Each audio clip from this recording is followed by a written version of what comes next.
কখনো কি ভেবেছেন রুকুতে কেন আজি পড়েন, সিজদায় কেন আলা?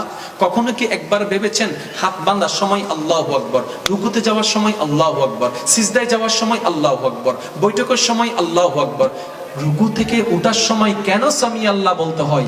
এবার আসেন, এই কোরআন তেলাওয়াত আমাদের কাছে দাম কদ্দুর দেখেন। হুজুর যখন আয়াত একটু বড় ধরে, পিছনে যারা আছে এই তারা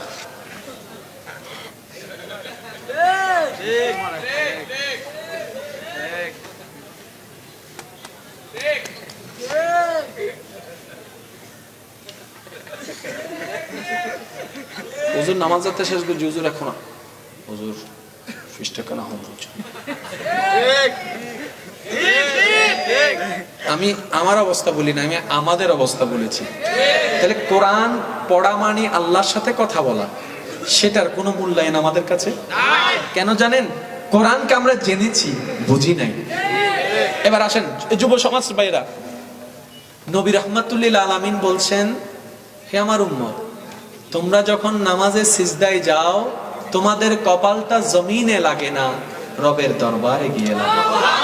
আচ্ছা, আপনার বিবেকে বলেন তো, এর চেয়ে দামি আর কোন জায়গা হতে পারে? এর চেয়ে দামি কোন মর্যাদা হতে পারে? কিন্তু আফসোস আমাদের জন্য, সেই দামি সিজদার মধ্যে যখন ইমাম যায়, তিন তাসবিহকে যখন একটু লম্বা সময় নিয়ে প্রেম নিয়ে পড়ে, পিছন থেকে মিস কল আসে, তার মানে হুজুর আমারটা শেষ হয়েছে, আপনারটা শেষ হইলে কমতিটা কোথায়? শ্রদ্ধার সাথে বলছি, শেষ আলোচনা। নামাজ, কোরআন, ইসলাম জানার দরকার আর নাই, যথেষ্ট জেনেছে, এবার বোঝার দরকার আছে। আরেকটু জোরে বলেন, কিসের দরকার? আমার যুবক ভাইরা আমার কথার সাথে একমত হন কিনা আপনারা দেখেন। প্রথম হচ্ছে জানা, তারপর হচ্ছে বুঝা, তারপর হচ্ছে করা। সিরিয়াল কি ঠিক আছে নাকি ভুল হয়েছে? যদি বলি জানা আর করা, বেজাল আছে? বেজাল? জোরে বলেন না বেজাল। লবণের কাজ কি? জানা আছে। চিনির কাজ কি? জানা আছে। মশলার কাজ কি? জানা আছে। রাঁধুনির কাজ কি? জানা আছে। গরম পানির কাজ কি? জানা আছে। তো জানা থাকলে একটা কাজ করেন না, মাঝে মধ্যে যে দেশ বউকলে হতে গোসা করে জামাইরে, তুই রাঁধো বই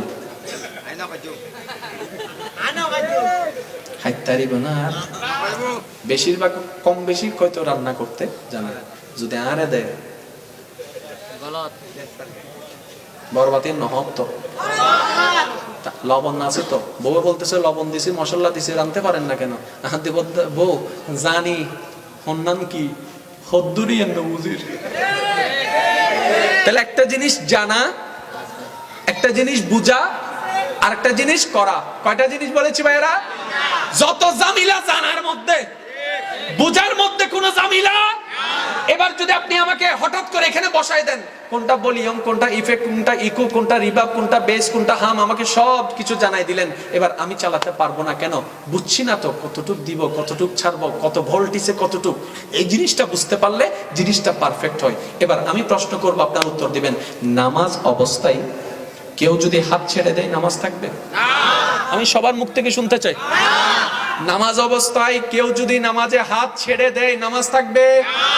নামাজ অবস্থায় কেউ যদি হাত খুলে ফেলে, নামাজ থাকবে? সবাই একমত আছেন তো? জোরে বলেন না, সবাই একমত আছেন তো? এক মিনিট বাদে কিন্তু কেউ পাল্টাই যাবেন না। সামিআল্লাহু লিমান হামিদা, রব্বানা লাকাল হামদ। হাত কি বান্দানা খোলা?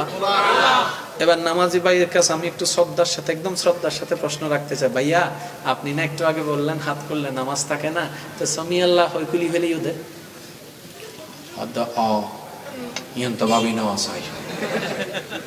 কখনো কি ভেবেছেন রুকুতে কেন আজিম পড়েন, সিজদায় কেন আলা?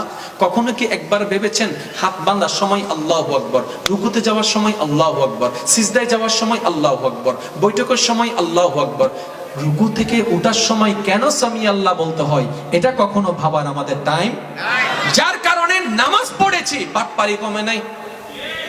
জোরে বলেন না, কারণ রব বলছেন আসসালাতু তানহা আনিল ফাহশাই ওয়াল মুনকার। আমি রব ফাইনাল ঘোষণা দিলাম, যার কাছে নামাজ থাকবে সে কখনো বাটপার হতে পারে না। বাস্তব চিত্রে দেখলাম নামাজি আছে, সুদুদি কমে নাই, নামাজি আছে, বাটপারি কমে নাই, নামাজি আছে, জায়গা দখল কথা তো মিথ্যা হয়ে গেল। রব বলে আমার কথা মিথ্যা নয়, তোমাদের ভিতর ভেজাল। তাহলে আপনি কি চান 10 জনের মতো হতে? আপনাকে তো পাল্টাতে হবে না। সেজন্য আমি অনুরোধ রাখবো, জানা যতটুকু জেনেছেন আলহামদুলিল্লাহ, এবার জিনিসগুলাকে নিয়ে একটু গবেষণা করেন। ওয়াল্লাহি রবের প্রেম যেদিন আপনার অন্তরে স্থান পেয়ে যাবে, আপনি সেই দিন থেকে পাক্কা মুসলমান হওয়া শুরু করবেন। সুবহানাল্লাহ।